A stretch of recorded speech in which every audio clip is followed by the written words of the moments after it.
I want to talk to you for a few minutes about a leadership skill that is very rarely taught in schools, and I would say even more rarely taught once you get on the job. And yet, it's the number one leadership skill that modern leaders need to be, even effective leaders. But I would say to go from good managers to being extraordinary leaders, which should always be the goal. We don't want to just be good at something.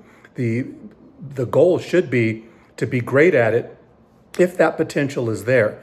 It's strategic perspective, and this is a competency that is so often overlooked, and yet it is the competency, and why it's so important is that it leads and drives change. But I'll tell you more about it.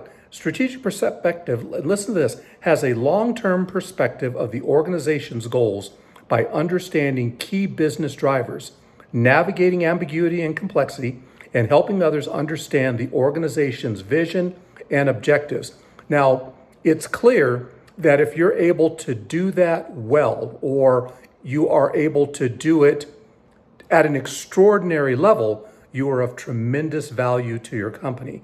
Now, I found this out while I was in the process of taking a 360 assessment, which is administered by Zinger Folkman, which is the same company that we use for the Extraordinary Leader 360 assessment that we offer.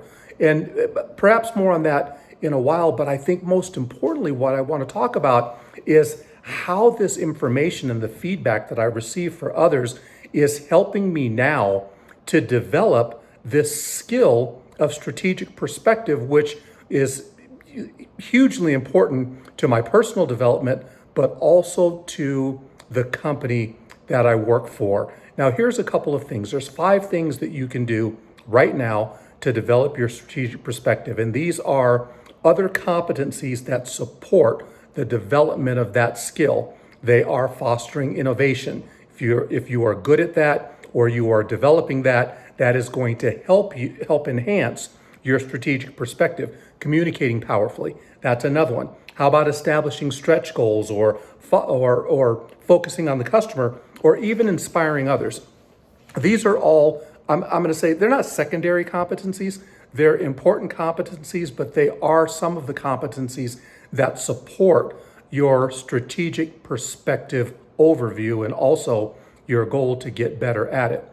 I would suggest, if you're interested in this or any other competency, that you consider taking a 360 assessment.